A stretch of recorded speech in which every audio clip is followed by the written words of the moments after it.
Nabil Kitab Jatra 2077, celebrating the power of words. अबको आजको प्रस्तुतिको नाम हामीले दिएका छौँ स्यारोज अफ नगरकोटी।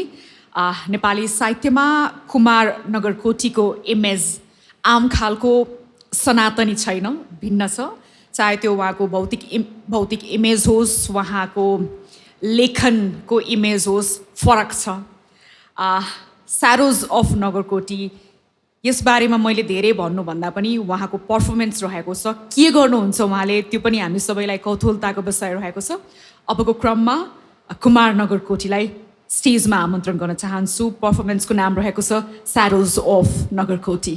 नगरकोटीको सरियल एन्ड स्वर काल्पनिक संसारमा तपाईहरू सबैलाई स्वागत छ। म आज केही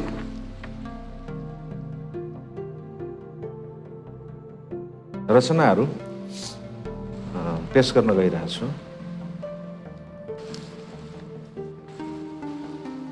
के सर्ट स्टोरिजहरू छन्, 4-5वटा छोटो पिसेसहरू छ, त्यो म सुनाउन गइरहेको छु। पहिलो स्टोरी यस प्रकार। मेरो मनभित्र एउटा नदी निरन्तर बगिरहन्छ। खासमा यो नदीको अस्तित्वबारे म गत शरद यामसम्म पूर्णतः बेखबर थिएँ। एक साँझ म घरबाट खाली हात निस्केको थिएँ। मलाई तीर्थयात्रामा जानु थियो, तर पाटनको तान्त्रिक गल्लीमा एक चिर परिचित पाकेटमारले मलाई भन्यो, नगरकोटी, तेरो मन नै तीर्थ हो, मनको तीर्थयात्रामा नगई कहाँ भट्किरा। पाकेटमारको दिव्य वचनलाई मैले ग्रहण गरेँ। त्यसपछि म उसैले भनेको मनको तीर्थयात्रामा हिँडेको र देखेको हुँ त्यो नदीलाई जो मेरो मनभित्र निरन्तर बगिरहन्छ। त्यही साँझ नदी किनारको घाटमा मैले एउटा परित्यक्त डुङ्गा देखेको हुँ। त्यही डुङ्गा ख्याउँदै म पारिपट्टिको किनारमा पुगेको हुँ र डुङ्गाबाट ओर्लेर जङ्गल प्रस्थान गरेको। निर्जन जङ्गलमा चुपचाप हिँडिरहँदा अनौठो जाङ्गलिक निस्तब्धताले मलाई घपलक्क छोप्यो। वनकिरीहरूको किरिङ नोइजले मलाई पछ्याइरह्यो। केही बेरको हिँडाइ पश्चात म एउटा खुल्ला चौरमा पुगेँ। त्यो चौर चिहान रहेछ। नदी र जङ्गल त तैबिसेक ठिकै हो, परन्तु मेरो मनभित्र एउटा चिहान पनि रहेछ भन्ने बोधले कस्तो लाग्यो। त्यहाँ ग्रेभ डिगरहरू एक सुरले चिहान खनिरहेका थिए। 1 2 3 4 5 मैले गर्ने जम्मा 5 जना ग्रेभ डिगरहरू 5वटा खाल्डोभित्र थिए, जो साबेलले माटो खन्दै खोस्रदै बाहिर मिल्काइरहेका थिए। खाल्डो छेउै डेड बडिज थिए। 5वटै डेड बडिज कात्रोमा बेरिएका थिए, परन्तु तिनको मुहार उदाङ्गो थियो। ती मुहार चिर परिचित जस्ता लाग्थे, कता देखा जस्तो, कता चिन्या जस्तो। त्यतिन्जेल खाल्डो खनिबरी ग्रेभ डिगरहरू बाहिर निस्किसकेका थिए। ती सबैजनाको हातमा एकुन्टा साबेल थिए। साबेलमा हात अड्याएर उनीहरू निशब्द गोडाफाटको पोजिसनमा सिपाही झै उभिरहेका थिए। डेड बडिजको स्ट्रेन मुहारमा म अल्झिरहेको देखेर हुनुपर्छ। ग्रेभ डिगर्सको सरदारले मसित भन्यो, चिन्ता नलिनुहोस् mister Nagarkoti, we shall take care of your girlfriends. Girlfriends? म अल्मलिएँ। गर्लफ्रेन्ड्स? सरदारले भन्यो, इलास तपाईँका गर्लफ्रेन्ड्स हुन्, यिनीहरूको नाम तपाईँले बिर्से जस्तो छ। मैले भने, त्यही त, यिनीहरूको नाम के पो थियो कुन्नी? साँच्ची धरोधरमा मैले बिर्सेँ। आजकल म धेरै कुराहरू बिर्सिरहन्छु। सरदारले भने, केही छैन, डोन्ट वरी मिस्टर नगरकोटी, बुढ्यौलीमा यस्तै हुन्छ। तपाईँका यी डेड गर्लफ्रेन्डहरूको नाम तृष्णा, मोह, ईर्ष्या, घृणा र अहङ्कार हो। तपाईँका यी पञ्च प्रेयसीहरूलाई हामी चिहानमा गाड्दैछौँ। मृत आत्माहरूको चिर शान्तिका निम्ति तपाईँ प्रार्थना गर्नुहोस्। त्यसपछि ग्रेभ डिगरहरूले मेरा गर्लफ्रेन्ड्सका डेड बडिजलाई पालो माटो मुनि पुरिदिए अनि म उनीहरूलाई चिहानमै छाडी जङ्गलबाट निस्केँ। डुङ्गा ख्याउँदै नदी पार गरेँ। के तपाईँले मनको तीर्थयात्रा गर्ने बारे कहिल्यै सोच्नु भएको छ? कहिलेकाहीँ मलाई लाग्ने गर्छ तपाईभित्र पनि एउटा नदी हुँदो हो जो निरन्तर बगिरहन्छ। नदीको पारिपट्टि जङ्गल हुँदो, जङ्गलमा एउटा चिहान हुँदो र त्यो चिहानमा तपाईँका पञ्चप्रेमी अर्थात् तृष्णा, मोह, ईर्ष्या, घृणा र अहङ्कार नाम गरेका बोयफ्रेन्डहरूका लास गाडिएका हुँदा हो। ती बोयफ्रेन्डहरूको नाम बिर्से पनि तपाईँलाई तिनीहरूको स्वभाव याद आउँदो हो, अनुहार याद आउँदो हो। यदा कदा म ती ग्रेभ डिगरहरूलाई सम्झने गर्छु जसले मेरा गर्लफ्रेन्डहरूको लासलाई चिहानमा पुरिदिएका थिए। ती ग्रेभ डिगर्स धन्यवादका पात्र थिए। यो कथाको शीर्षक थियो गर्लफ्रेन्ड्स एन्ड ग्रेभ डिगर्स। अर्को छ गायब, भ्यानिस्ड। Roll number 11 yes miss. Roll number 12 present miss. Roll number 13 भने किन कोही बोल्दैन? गयल miss. Roll number 14 yes miss. Roll number 15 हाजिर मिस। रोल नम्बर 16 छु मिस। रोल नम्बर 17 गायब मिस। क्लासरुमको मट्यौली भुइँमा शान्तिपूर्वक आफ्नो चकटीमा बसी रोल नम्बर सुनिरहेका सम्पूर्ण केटाकेटी लगायत हाजिर पुस्तिकामा टिक क्रस गरिरहनु भएकी मिसको मुन्टो एकैपटक रोल नम्बर 17 तिर आकर्षित भयो, जसले भर्खरै गायब मिस भनेको थियो। हम्टी डम्टी जस्तो गोल मटोल फर्सिलो आकारको रोल नम्बर 17 ले यताउति पल्याक पुलुक कसैलाई पनि हेरेन। ऊ क्लासरुमको बीच भागमा बसेको थियो। उसले त ढाडको स्कुल ब्यागलाई निकालेर आफ्नो काखमा राख्न समेत भ्याएको थिएन। आँखा चिम्लिकन ऊ चुपचाप पलेटी कसी पो बसेको थियो। उसको मुहारमा निश्चल आभा गढेको थियो। ऊ बाल तपस्वी झैँ प्रतीत हुन्थ्यो। इन्साअल्लाह, कस्तो ज्ञानी ध्यानी बालक। परिवेशमा एकाएक छाएको सन्नाटाबारे ऊ बेखबर थियो। कहाँसम्म भन्ने क्लासरुमका 21 जोर जिज्ञासु आँखाहरू उसैलाई क्वारती हेरिरहेका छन् भन्ने पनि उसलाई कुनै हेक्का थिएन। मिस लगायत केटाकेटीहरू निशब्द अवाक थिए। हेर्दा हेर्दै रोल नम्बर 17 चकटीलाई भुइँमै छाडी केही इन्च माथि उड्यो, अझ माथि उड्यो, सनै अझै माथि उडी बतासमा अल्झियो। क्लासरुमको छानो र भुइँ बीचको शून्य स्पेसमा तुर्लुङ्ग हावामा केही बेर अडियो। भुइँका 21 जोर आँखाहरूले उसलाई एकटकले हेरे। त्यसपछि रोल नम्बर 17 बिस्तारै हावामा सर्दै बतासमा बग्दै क्लासरुमको ढोकानिर गयो र ढोकाबाट ओझेल भयो। यसरी रोल नम्बर 17 क्लासरुमबाट गायब भयो। कहिलेकाहीँ हामी सबैलाई रोल नम्बर 17 जस्तो हुन मन लाग्दो रहेछ, गायब भइदिन मन लाग्दो रहेछ। ख्यालमै आफ्नो जीवनबाट गायब भएका प्रेमिल सम्बन्धहरूबारे तपाईँको कस्तो खालको खयालात छ? यदा कदा यसो सोची हेर्नुहोस् त, के ती सम्बन्धहरू सदाका निम्ति गायब भएकै हुन् त? कुनै दिन तपाईँको पुत्रले भन्नेछ, पापा गत साता मेरो बचपन गायब भयो, म त अब जवान भएँ नि। त्यस बेला तपाईँले मनमनै भन्नुहुनेछ, मेरो पनि जवानी गायब भयो, अब त म बुढो भएँ। म शून्यबाट आएको थिएँ, शून्यमै गायब हुनेछु। सर्ट स्टोरिज 2टा थियो। अब झन् सर्टको पनि shot stories, double shot stories, Americano double shot भने जस्तै। ल्याम्प पोस्ट टाइटल छ। हामी सम्मोहन शास्त्रका स्नातकोत्तरीयन विद्यार्थी थियौँ। अन्तिम वर्षको अन्तिम सेमेस्टरको अन्तिम क्लासको अन्तिम प्रवचनमा अन्तिम सम्बोधन गर्दै सम्मोहन गुरुले हामीलाई भन्नुभयो, अबको 1 वर्ष तपाईँहरूले मान्छे बाहेक अरू कुनै object, living things, non living things हुनुपर्नेछ। सम्मोहन शास्त्रको आचार संहिता अनुरूप तपाईँहरूले चराचुरुङ्गी, वनस्पति या जनावर बन्नुपर्नेछ। तपाईँहरू के बन्ने हो, लौ बताइहाल्नुहोस्। सञ्जीव उप्रेतीले युक्यालिप्टसको रुख बन्ने इच्छा प्रकट गरे। नारायण ढकाल गुलाफ बन्न चाहे र नारायण वागले ट्युलिपको फुल। नयनराज पाण्डे व्हीलचेयर बन्ने भए, अनुप बराल एस्ट्रे र गणेश पौडेल कमण्डलु। 1 वर्षका निम्ति कोही न कोही केही न केही बन्ने भए। गुरुले मलाई पनि सोध्नु भयो, mister Nagarkoti, what about you? तपाईको चाहिँ के बन्ने इरादा छ? मैले भने ल्याम्प पोस्ट। अचेल म ल्याम्प पोस्ट भएको छु। तिम्रो सुनसान गल्लीमा दिनभर निभेर बस्छु।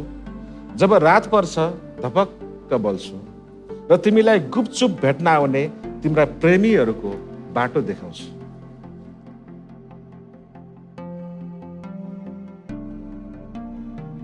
रेडियो। बुबासँग एउटा रेडियो थियो। दसैँ ताका नयाँ लुगा सिलाइदिनु पर्यो भने हामी केटाकेटीहरूलाई उहाँ दर्जी दाई कहाँ लिएर जानुहुन्थ्यो, आफ्नो रेडियो बोकी। दर्जी दाईले हाम्रो र रेडियोको नापो लिनुहुन्थ्यो, नयाँ लुगा सिलाइदिनुहुन्थ्यो। बडा दसैँका दिन बुबाले रेडियोलाई पनि टिका लगाइदिनुहुन्थ्यो, जमरा सिउरिदिनुहुन्थ्यो। अब त धेरै समय बितिगयो। लाखा पाखा लागेका हामी छोराछोरीहरू वास्तवमा खोटा सन्तान रहेछौँ, किनभने हामीले बुबालाई वृद्धाश्रममा राखिदिएका छौँ। उहाँको असली सन्तान त त्यही रेडियो रहेछ, जो बुढेसकालमा समेत उहाँलाई अझैसम्म साथ दिइरहेको छ। That was radio. क्यालकुलेटर।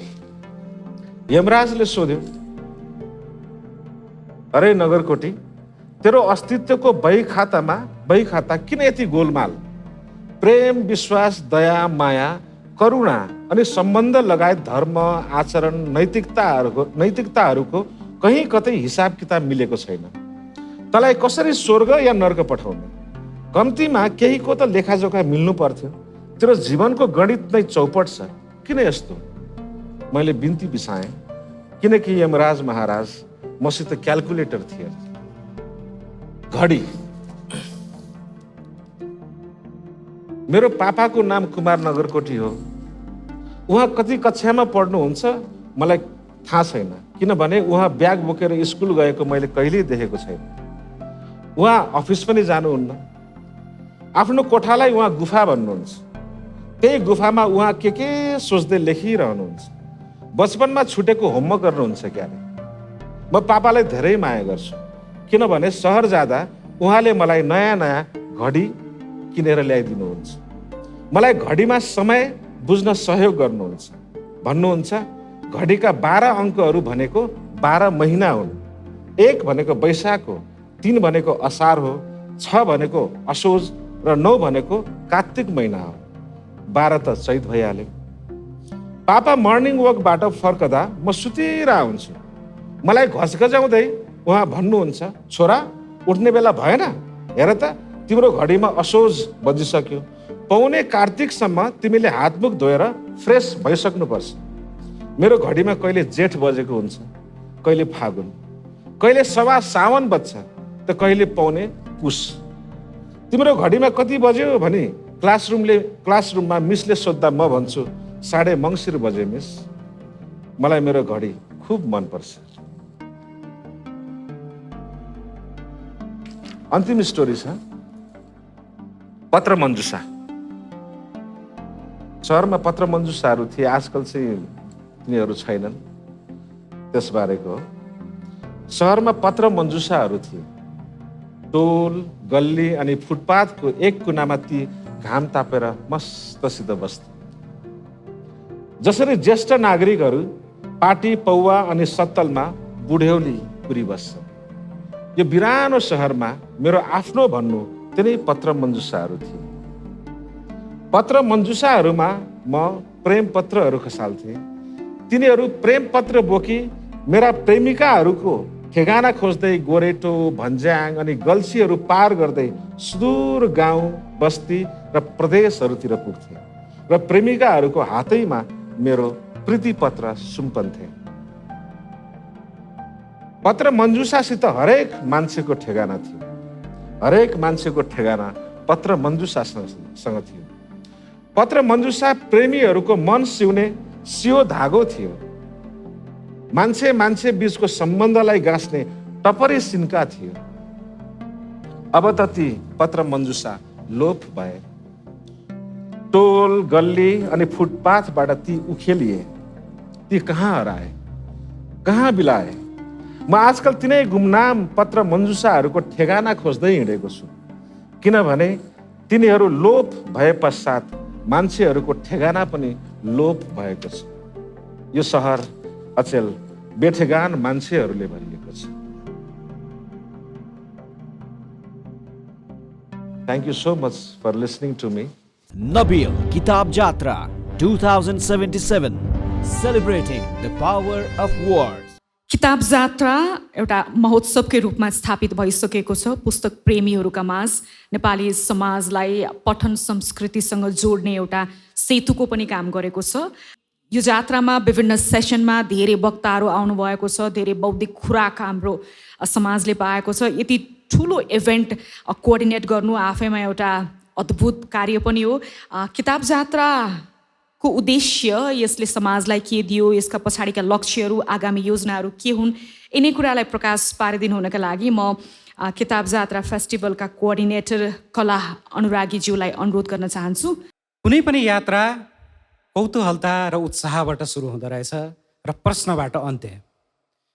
एक साता अघिको उत्साह र कौतूहलता प्रश्नहरूबाट सकिएको छ भन्ने मलाई अनुभूति भइरहेको छ।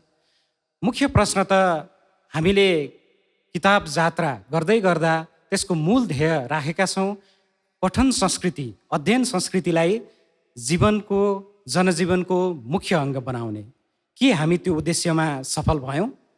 यो प्रश्न यतिखेर फेरि पनि हाम्रो मन मस्तिष्कमा गुन्जिरहेको छ र यो प्रश्नले मलाई किताब जात्राको बीजारोपणतिर अलिकति धकेलिरहेको छ, नोस्टाल्जियातिर फर्काइरहेको छ।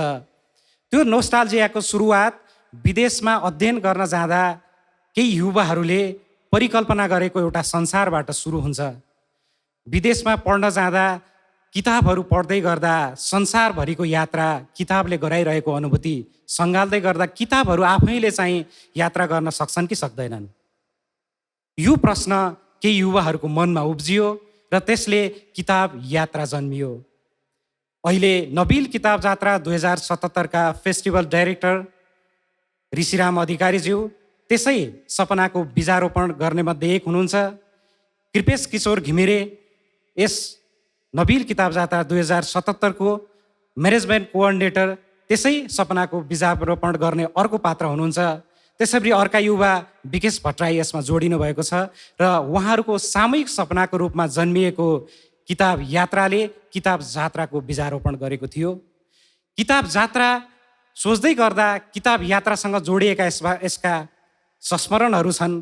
किताबले यात्रा गर्छ भने त्यो यात्राको गति जुन गतिमा जान्छ त्यही गतिमा पाठकहरूको सङ्ख्यात्मक र गुणात्मक गति पनि बढ्नुपर्छ भन्ने बोध भएपछि किताबलाई जनजीवनको अङ्ग बनाउन, संस्कृति बनाउनका निम्ति केही न केही पहल गर्नै पर्छ भन्ने उहाँहरूको निधोबाट यो किताब जात्राको जन्म भयो र हामीले यो किताब जात्राको यात्रालाई तेस्रो संस्करणसम्म ल्याइ पुर्यायौँ। र यो तेस्रो संस्करणसम्म आइपुग्दा हामीले यो जुन भव्यताका साथ कार्यक्रम गरिरहेका छौँ, नेपाली साहित्यिक परिवेशले जुन भव्यताको मञ्च यहाँ प्राप्त गर्यो भन्ने हामीलाई अनुभूति भएको छ।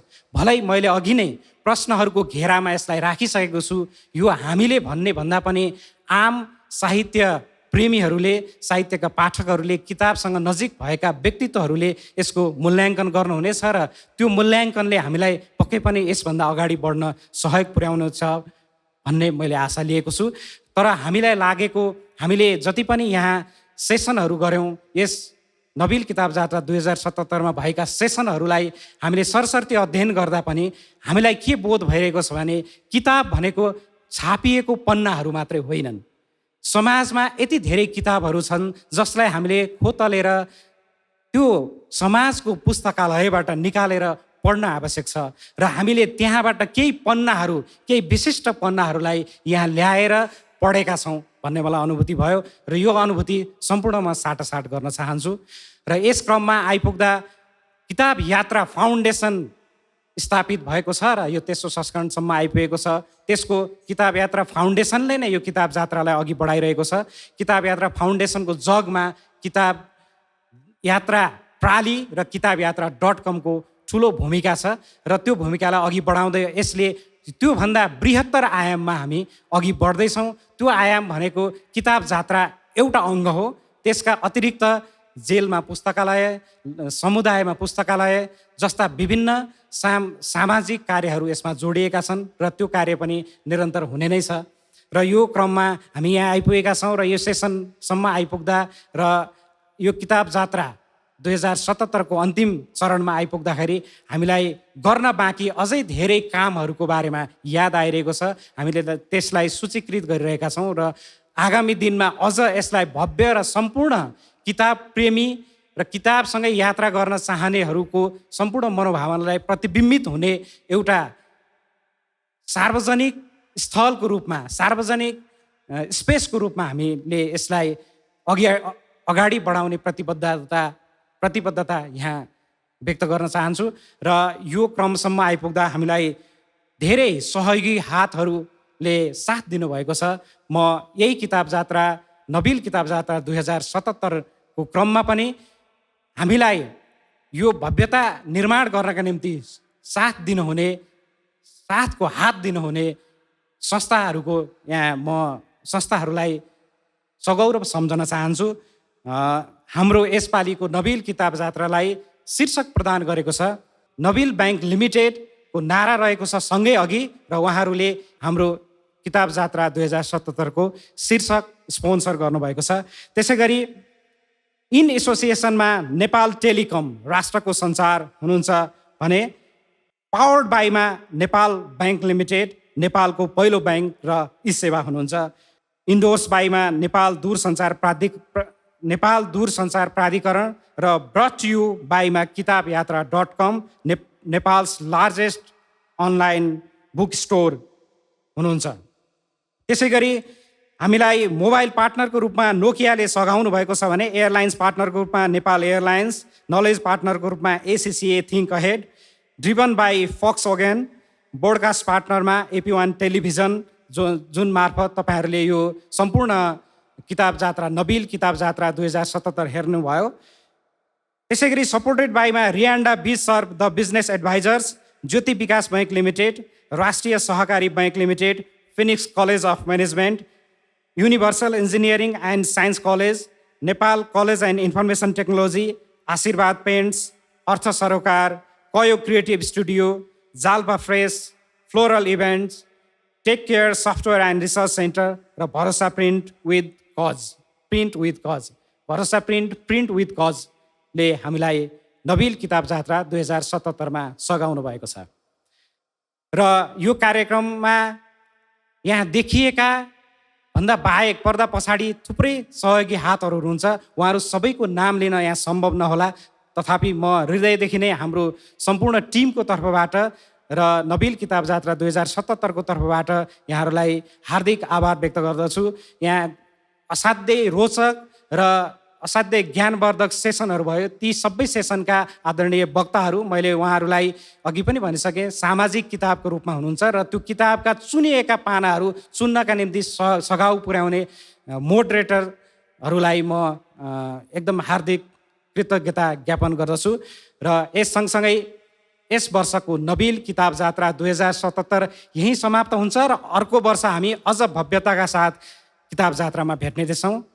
धन्यवाद। Nabil Kitab Jatra 2077 celebrating the power of words, यही माघ 17 देखि 23 गतेसम्म।